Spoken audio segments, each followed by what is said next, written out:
Hey guys, this is Dan and welcome back to the channel. How are you doing? So if you guys have seen my previous video, then you know that I love the GoXLR. It's remained the top streaming audio mixer for about 4 years now, but the new BEACN Mix Create might actually be able to replace the GoXLR as the top audio mixer for streamers and content creators. So let's get into it. Before we get into the competition, I just want to preface that BEACN is a company made by the creators of the GoXLR after they branched off from TC Helicon, so this is kind of the culmination of their work of the past couple of years. There's also 2 other items that they released alongside the Mix Create, being the Mix and the Mic. The Mix is for non-creators who just want an easy way to manage their sound, and I didn't get the Mic because...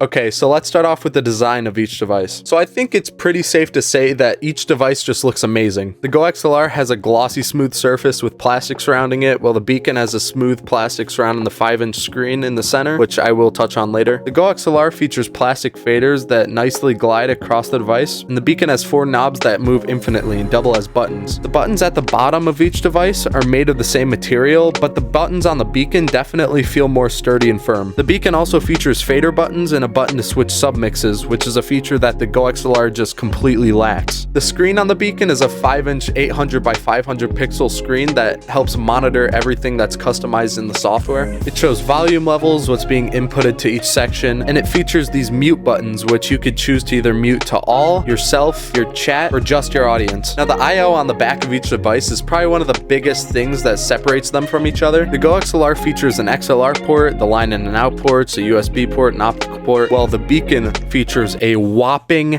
USB port. See, the BEACN is a device made for just mixing and managing your audio, while the GoXLR also acts as a preamp and XLR interface for your microphone. This also means that you can't use an XLR mic with the BEACN alone. You'd also need some sort of XLR interface to pair with it. So even though the BEACN doesn't feature the same internals and hardware that the GoXLR has, I think it functions better as an actual mixer than the GoXLR. The screen offers a lot more control while live and gives you a much clearer view of what you actually want to adjust and change in the moment. So I'm giving this category to the BEACN Mix Create. Now let's move on to the setup. Each device has its own respective softwares that helps manage and control each of the devices. These both need to be installed in order for them to work at all, so that's the first thing you need to do in order to use them. So starting with the GoXLR, you just need to connect any cords in whatever microphone you're using and then customize it to your liking. Then you need to set the faders to the default devices, and from there you're able to customize everything to your liking, including the lighting, order of faders, and little small quality of life adjustments. It's very simple and a very fast setup, but can be very confusing without the help of a YouTube walkthrough tutorial. Now with BEACN, it's a very similar structure, but with minor changes. You plug in the USB-C and you of course do the same default device action as you do with mixers like these. You then want to pick your microphone for the mic knob and pick where you want the audio to play back to, and that's pretty much it. It's very, very simple. There are a couple other minor things that you could do, but it's a very fast setup in comparison to the GoXLR. And also the device actually tells you how to set it up from right inside the box. These are very simple instructions, but they're not wrong. Since the setups were practically the same, I had a really hard time trying to pick who would win this category, but because of the little quality of life differences and the simple instructions,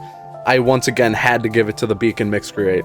So now let's move on to the softwares. So this category is probably the biggest factor in this competition. The softwares are what actually controls the device, so without them, the devices would be nothing. So let's start off with the GoXLR software, since I have a lot less to say about it than the BEACN software. So the first thing you notice about the GoXLR software is how ugly it is. It's not appealing at all, and it just makes the whole software feel more confusing and barren to people who've never seen it before. But more specifically, you could see the profiles that you could choose from, a picture representing what your device looks like, and tons of tabs at the bottom. There's one for your mic, the mixer, the cough button, the lighting, the routing table, and the system. Mic tab allows you to fully customize the EQ, gate, compression, etc. of your microphone. And this tab's very useful for making your microphone, whether or not it's an XLR mic or a USB mic, sound great. The cough tab just lets you adjust what the cough button does. It's pretty simple. The lighting, you guessed it, allows you to fully customize the lighting of your device. Probably one of my favorite tabs in the GoXLR software is the routing tab. The routing tab allows you to control what hears what. So for example, it allows your audience to hear your friends or your Discord chat to hear your music. And finally, the system tab just allows you to see some specific information about the device. So the software is overall pretty okay at managing your device, but the primary feature that everyone's going to use on here is the mic tab, just to customize the settings of their microphone. But other than that, you don't really need or want to touch anything else on there. There's really no reason to go back in the software once you've already tuned everything to how you like it. So overall, this software is pretty good for the device, but it offers nothing that can be used off of the physical device. So let's talk about the BEACN Mix Create software. Before I start this, I just want to say that the software will look a little different depending on which BEACN device you're using, but the BEACN Mic and Mix Create practically have the same exact interface. So you open the software and there's a lot of compact mixes that can be a bit overwhelming for someone that's brand new to audio, but it makes a lot of sense once you understand it. So you could see there's a profile organizer similar to the GoXLR on the left, and all the mixes for the knobs on the right. There's also a personal/audience mix control tab with the routing table from the GoXLR at the bottom. Now you might notice that there isn't a mic tab featured on the software, and that's because this device is just an audio mixer and doesn't have any preamps or anything to customize the mic. That's if you're using an XLR microphone, what the separate interface is for, and if you're using a USB microphone, what the processor inside of it is meant for. But if you want to further customize the sound of your USB mic while using the Mix Create, you're able to add a filter onto your mic in OBS that allows you to customize things like compression all on there. There's no need to worry about that. But one of the best features of the BEACN Mix Create are the submixes that pair up with the personal mixes on each knob. This is a feature that's been massively popularized by the Elgato Wave software, but since has become the norm for streaming mixer features. See, what the submix allows you to do is separate the volume of what you hear to the volume of what your audience hears. So say you want to play music to your chat while you're getting your stream ready, but you don't want to have it playing in your ears. You're able to first unlink the two submixes, allowing you to change each one separately, but you're able to turn down your mix to mute it, but keep your audience's mix volume up so they could hear the music. It's also easily controlled on the device by pressing the submix button on the right of the device, making sure that it's selected your audience, and just turning up or down the volume knob. It's very useful for specifically managing your audio without skipping a beat on stream. Another feature that I absolutely love, if you want to use your speakers while having the GoXLR plugged in, you need to go into your settings and change everything from the system mix back to your speakers.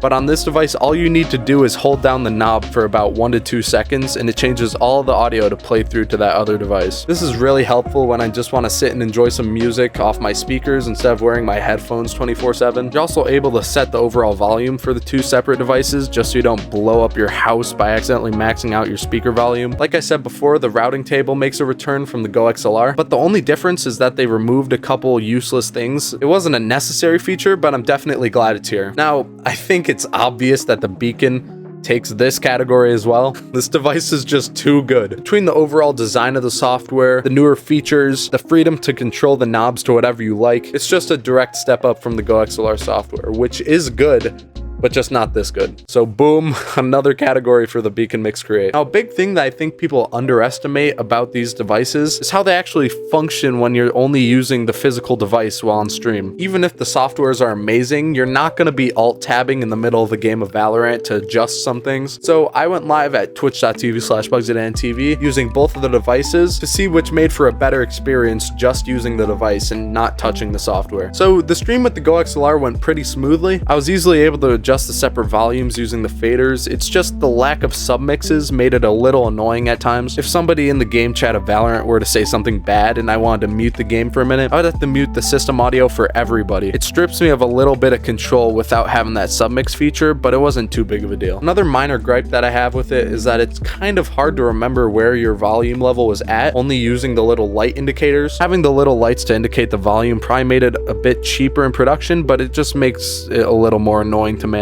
But the device did do a great job at raising and lowering the volume and quick decisions, and the inclusion of the bleep button made for a funny bit between me and my chat and my friends. So overall, pretty good. Now for the Mix Create stream, I just have to say that this device is incredible to use live. When I was preparing at the beginning of its stream, I used the submix to play music to the stream, but I had it muted so I could focus on what I was doing. And if I had another Valorant situation like the one I described before, I would be able to mute it to stream while hearing it myself. The screen also made it really easy to keep track of what I've changed, letting me see if anything's muted, what each volume knob is at, whether or not I'm selecting the audience mix, etc. It was all just very easy to adjust and keep track of. Like, do I even need to say it because you guys already know what I'm gonna say. Yes, of course, the BEACN mix crate wins this too. The control is just a direct upgrade from the GoXLR. You're more easily able to keep track of what you're changing, and you're able to adjust more in general. Both of these mixers are great devices. It's just that the BEACN mix crate is straight up better. It's more modern and up to today's standards of what should be in an audio mixer built for streamers. The GoXLR has been able to stay at the top for so long because every other device that stepped up to try and challenge it would have one little flaw that would just ruin the whole thing. But now that expectations are changing with time, the GoXLR is being pushed off of its throne simply by just becoming outdated. With the BEACN mix crate finally being able to dethrone the GoXLR from top spot of audio mixers built for streamers, it's going to be really interesting to see what future devices do to try and take this off the top. So if you guys enjoyed the video or at all helped, make sure to hit the like button. It helps the channel a lot. If you want to talk about this device more, make sure to drop in the live stream at twitch.tv/BugsDanTV. Like I said before, there are new videos every Friday at 3 p.m. CST. Go follow the Twitter, Instagram, TikTok, and yeah, this is Dan BugsDan. I'll see you guys in the next one. Bye bye.